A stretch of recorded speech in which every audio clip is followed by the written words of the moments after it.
užkietėję žvejai, nu jau užkietėję, žinot, įsivaizduojat, kaip yra užkietėję, jau gali būti pasaulio pabaiga, jis vis tiek žvejos. Žvejoja, ble, taip, o nuo kaimo pradeda varpai kongyti. Bum, bum.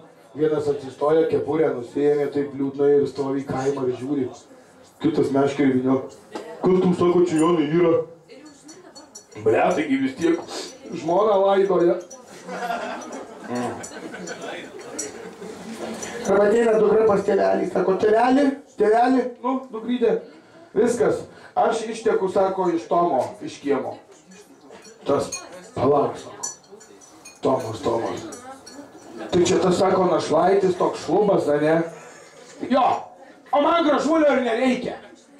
Ai, tu dukra, sako, aš ne apie tai, blėt, netekėk. Blėt, sako, ir taip gyvenimas jau nuskriaudė.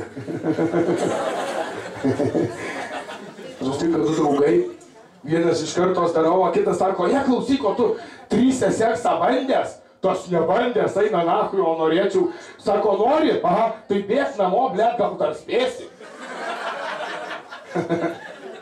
Nu, okay.